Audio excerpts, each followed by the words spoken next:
My name is Fiona Tukunda. I have a school. My business is a school. So immediately after we got married, we moved from a bit of a suburb and went to a village-like setting. Like you're just starting out. So we moved into a place that was not as much of a town. So when we had our first child, we tried to look around for a school and we failed to find any that was suitable for our child. We moved around and the nearest school we found was around 15 kilometers away. Now, with the jam of Kampala, you cannot actually ferry a child 15 kilometers every day. Then I figured, if I'm like that, there must be another parent in this place that is feeling the same way. They're also looking for good school, but they don't want to move the child every morning and evening back home. So I decided, let me try this out. But also the school fees at the school that I wanted to take him could actually pay teachers for a term, because I figured teachers in Uganda actually their pay is not very much, but the international school I wanted to take him to was very costly. So when I got out the book, I calculated if I'm to hire 6 teachers to teach my child. Now I was looking at it as they're teaching my child. How much would it cost for the 3 months that are in a term? So when I calculated, it was the same amount of money I would pay at the other international school. So what I did was, I'm starting out a school for my child. So I got into the process of hiring teachers.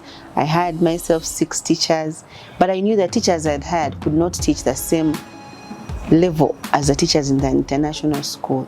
But on the other hand, I couldn't afford a teacher in an international school. So what I did, I went and got a teacher from my international school to come and train these 6 teachers. We had 2 weeks of sit down and they went into very aggressive training to make them at par with the kind of education I wanted, because I wanted it to be different from the schools around. And after 2 weeks, my child goes into school and I see they're doing a good job.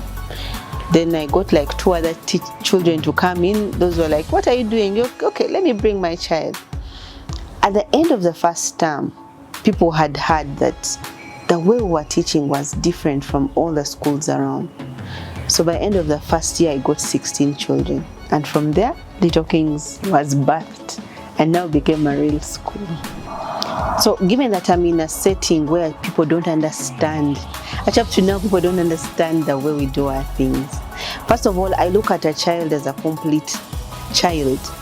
And most of the schools around want education, so you pump a child, you start at 7, you stop at 5, then come back for preps, and I don't believe in that. Because I've seen people who are very good in academics and they come back and there's nothing to show for it. So what I tried to do was, I'm going to bring a bit of chess in the school, I'm going to bring a little bit of table tennis, I'm going to bring a little bit of cooking, gardening, other things that develop a child. And my community didn't understand that. So people would say, these people are always partying, and also we like celebrating. So every month we throw a party for the birthdays of the month, we have music, we dance. And I realized these things motivate children, even more than being in class. But given that I'm in a community where everyone is serious in class, they're like, what's wrong with this school? So it has been a bit of a struggle selling what I have, which is unique to the community I'm in, to the community. And I think I've come to terms with it and understood that whoever understands it will bring their child. But also later they realize the quality of children we bring out are different from the ones around us. So when a teacher comes in, we go through training. And one of the things I tell them is, forget everything you know, like first forget wherever you've taught or whatever they have told you. And now we take them through what is Little Kings, what are our beliefs, what is our vision, what does the Little King's child look like. So by the time those 2 weeks are done, we're able to know that now this person is changed. Of course, it doesn't just happen like that.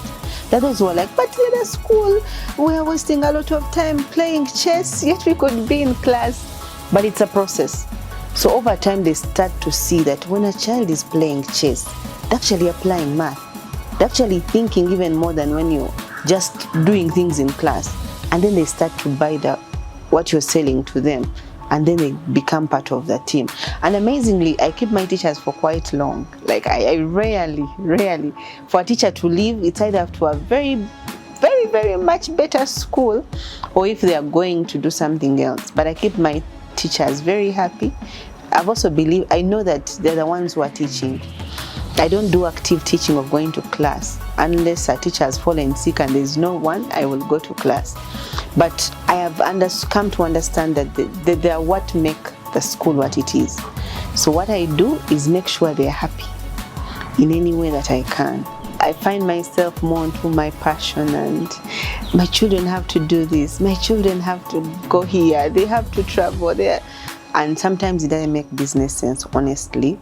But so what I've done, I've brought in a board that sometimes sits me down like, now, if you're going for your passion, you're going to have to fund it. It's not coming from the school budget. But it's a struggle. I'm learning. That one I'm still learning, honestly. But I feel these children they just have a short time as children. So whatever they can get out of it, they can.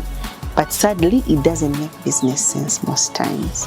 The community I'm in, there's a way they are failing to understand that education doesn't have to be look at the blackboard for 12 hours. It can be something else. We can learn from the environment without actually being in the class. Now for the children, it's easy, excuse me, because I made sure my children are in my school. So as I'm at school, I'm also somehow noticing how they're doing, how are they playing with others, how are they interacting with others. So that one is a bit easy. And for the other things, I try to make sure they are part-time, really part-time.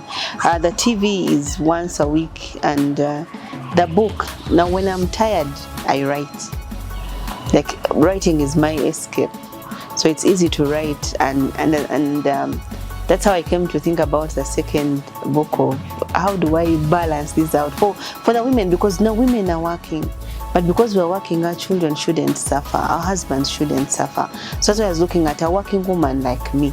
I get home at 5, 6. How do I prepare very good meals in a short period of time, and I'm able to also balance with other things? So that's what the book is saying, that I'm finalizing. Lazy cooks, how?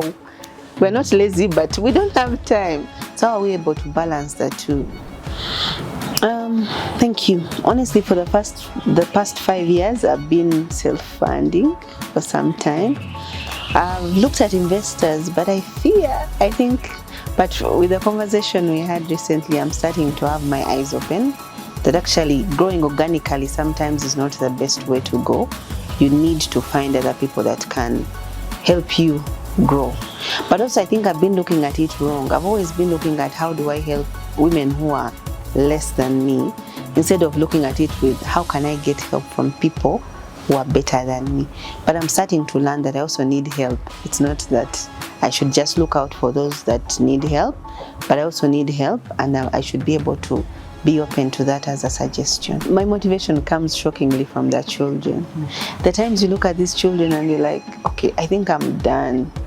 It's like, you people, I'm giving you the best that I'm giving you, and actually last week I had such a moment. Like, I'm giving all the best I can. I am doing whatever, because my school, I make sure, because I look at a child, and most of the things that have spoiled our children is low self-esteem. You find even big people, and their self-esteem is very low. So my thing was, if I'm starting a school, I want a level ground for everyone. I don't care which family you come from. So we don't bring food, we don't bring books, so that we are all using the same things. Now, from a business perspective, it doesn't make a lot of sense. And some parents, now you've provided everything from books, pens, pencils. If you're going for trips, we'll all go. I want every child to know that I can do whatever I can do. It's not that my father can't afford or this one can't afford. But as I said, it didn't make a lot of business sense. So you find you struggle. So last week I actually posed, I'm like, why am I doing this? Why don't I be like ordinary schools and send children away? I also don't chase children for fees, because they're not the ones who make the money. So you're making these children suffer for no reason. But some parents don't look at it as that. They take advantage. Because if you're not going to send the child away, why should I pay? What's my motivation? So I reached a point, I'm like, okay, now I'm tired. I can't do this anymore. So I stood up and I looked out at the children and they were playing, and I'm like, okay, for their sake, I think I need to give this to continue. For that one child who needs the encouragement, I think I need to continue doing this. And I think that's what drives me. Actually, my husband is my number one support. Like, he's always in my corner telling me, you can do this. You started out to be different, and being different comes at a cost.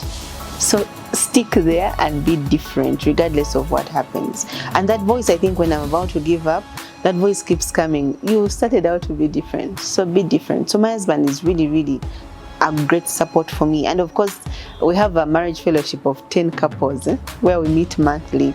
And sometimes some don't understand why I do things, but some keep telling, you know what, Fiona, you can do this. Keep going. I think as women, we can do whatever we want to do. Yes, I may be getting my support from my husband, but you can get the same support from someone else, and you'll even go further. So the biggest issue is we need to believe in ourselves. What do you think you can do? What do you want to do? And then go for it. Now, the conversations were really beautiful. It was nice to hear that you're not alone, that the people actually you've seen people fail and they get up. So you don't feel like you're alone in this journey. But I think for me, my biggest takeaway was you need to evaluate your business. Because if I'm now opening up to saying, okay, maybe I should consider bringing in an investor, I need to know, what is my business? What is the worth of my business? If someone is to come in, what does it cost? What should it cost? And then I think the biggest other takeaway I got was no one is coming. We need to actually get up and do things ourselves. And the third one was knowing your business. If I wake up and a teacher is not in class, I will actually go to class and teach. And to do that, I need to know what they're teaching. So every time they're training the teachers, actually sit in and listen. That at one point, if a teacher actually gets up and goes, I can actually go to class and teach. So it's very beautiful. The candid conversations were a very beautiful space, and I honestly hope we can keep doing that again and meeting new entrepreneurs and being able to build this thing even bigger.